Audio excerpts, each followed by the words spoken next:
It's time now for the Crusaders TV Player of the Week, and for the second last week of February, it's Crusaders defenseman Ben McLeod. In 2 games, Ben picked up a pair of assists, and both those assists coming against the Saturday game against the Calgary Canucks here at the Sherwood Park Arena.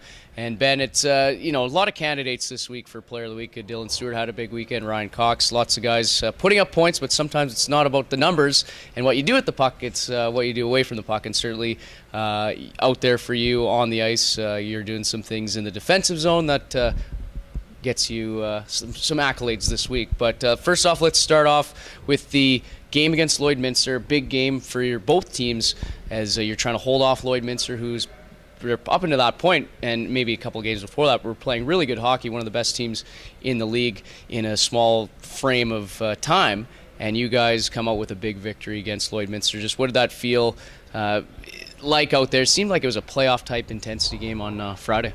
Yeah, it definitely was playoff-type intensity. They're a good team. Their goalie is very strong. We knew that going in, so we tried to put as many shots on him as we could. I knew I had to play a good defensive game. I tried to play a good physical game, and I had a few big hits, which I think hopefully helped our team out a bit. And I'm generally not a points guy, so I try to do what I can to contribute as much as I can. Well, you certainly are known for your physicality, and it's almost seems that you get guys in the crosshairs when either someone's trying to just escape you on the blue line and you're able to seal off that kind of that area, and then even guys through the middle we've seen throughout the year. And it's not that you go for the dirty hits or whatnot, but certainly you're a guy that plays physical. I mean, how do you, I guess, react when you have a big hit? I mean, what does it feel like for a defenseman to lay a guy out? For me, it's honestly awesome. I never intend to hurt anyone, but if someone's cutting across the middle on me, I kind of look at it as they're almost asking for me to, do my best to stop them, and that seems like the most effective way in my mind to stop them and break up the play. So. Well, in that game against Lloyd Minster, you mentioned you're throwing your weight around. You guys get up big in that one, and then the lead starts to cripple away.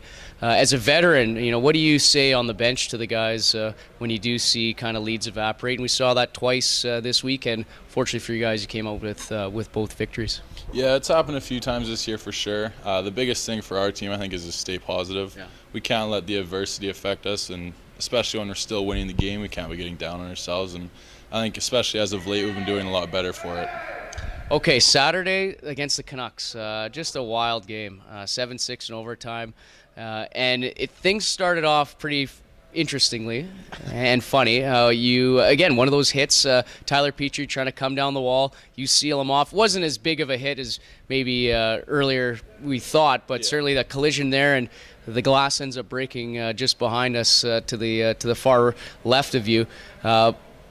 Just talk about running into the glass, and then obviously you're telling me it took a second for you to realize what was going on. Yeah. Just take us back through that moment. Yeah, basically he was just trying to squeeze past, and I kind of just tried to pinch him off as best I could.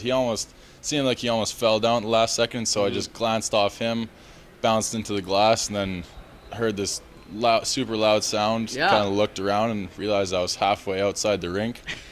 So I kind of tried to shake my gloves and my helmet off a bit, but yeah, it was really confusing at first, but I clued in pretty quick to what happened. Have you ever seen someone get hit into the glass and it shatters, or even a shot, or was that maybe the first time of your hockey career you've seen that instance? I've seen a puck break the glass a couple times in person, but I've never seen a body go through the glass in person. Yeah, it's certainly, you don't really want to see that, obviously. No. Hockey, it does happen in the game of hockey, that's for sure. All right, so that happens. You guys, bit of a delay, and then you're really peppering the Canucks, but they end up getting up early, 1-0. But you guys found a way to get your first lead of that game, 2 goals in a matter of 54 seconds in the final minute. You guys have done a good job maybe the second half of the year of scoring goals late, whereas you've allowed goals late in periods. Just talk about how much of a momentum swing that can be when you guys score in the final minute of a period. Well, it definitely affects the whole mood in the intermission. The whole room is a lot happier, especially when you just score, especially if you score 2. So I think it brings a lot of positive energy into the next period for sure.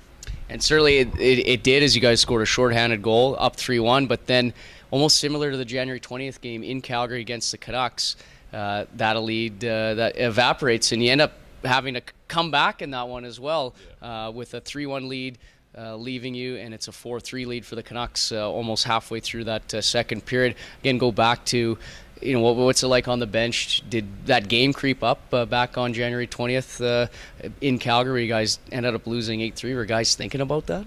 I think it was in the back of the guys' minds. I got taken out halfway through that game, so I was in the dressing room when we started going down. I think I left when it was 3-3. Yeah. But I think guys are definitely thinking about that game and trying to not have a mirror image of it.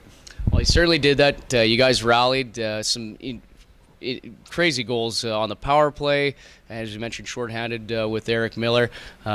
Maybe just touch on the third period and how crazy of a back and forth roller coaster ride that was. Yeah, definitely. They're definitely a very skilled offensive team. I think their weak point might be their defense, so we tried to capitalize as much as we could on that.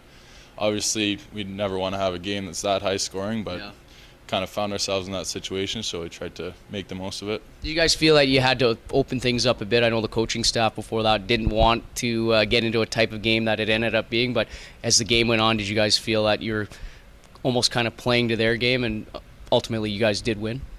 A little bit, maybe. Yeah, obviously most of our games don't tend to be that high scoring, but we found ourselves, like I said, we found ourselves in that game, so we kind of had to just run with it, just do what we could.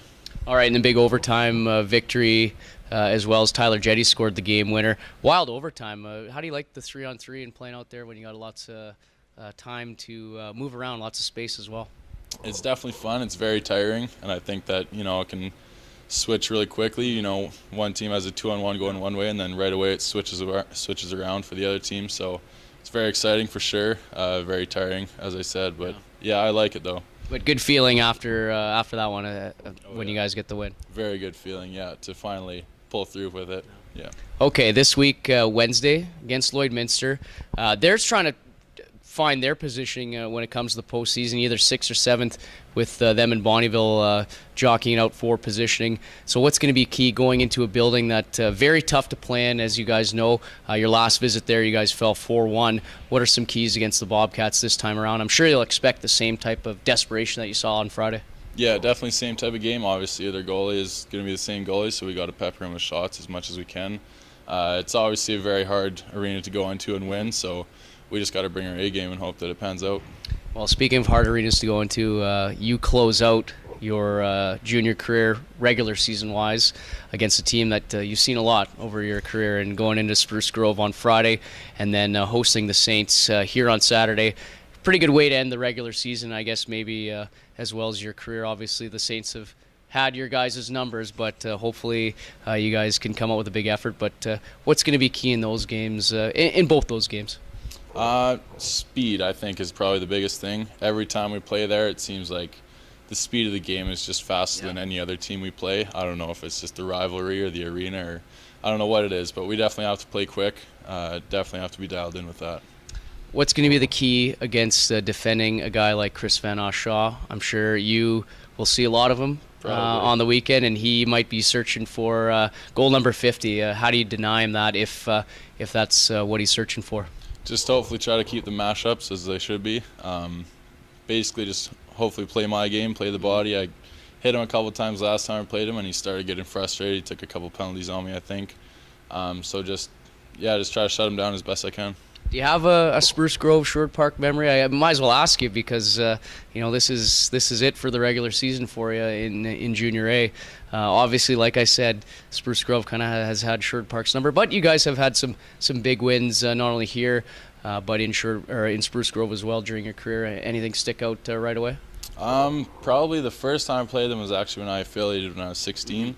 I ended up somehow in a one-on-one with Cameron Hughes, and I managed to stop him. So that probably stands out the most in my mind. Yeah, absolutely. The Wisconsin commit who's there right now with the Badgers, and then Boston Bruin draft pick, if I'm not mistaken. He's the captain right now.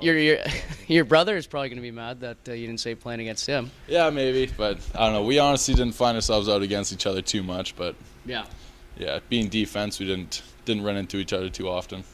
All right, well, Ben McLeod, one more question for you. The playoff series against Grand Prairie, it's set in stone, just we don't know where it's going to start, but talk about that matchup and how exciting it's going to be. We'll definitely hope that we get home ice advantage. That'd be awesome, but if we don't, I still have a ton of confidence that we can come on top. Every time we've played them this year, we haven't been full strength. we've been plagued with injuries and sicknesses and whatnot. So I think that will be a different team than they've ever seen. Yeah, it should be exciting, that's for sure. But the Crusaders do have 3 more games before the postseason. Ben McLeod is your Crusaders TV Player of the Week. In a pair of games last week, he had 2 assists. Would have been 3, but Coach Mana took 1 away from you. But we'll razz him about that later. Crusaders in action for 3 more times in the regular season. Wednesday in Lloyd, and then Friday in Spruce Grove against the Saints. And they wrap up the regular season Saturday here at the Sherwood Park Arena against those very same Spruce Grove Saints. Ben, thanks a lot. Good luck. Thank you very much.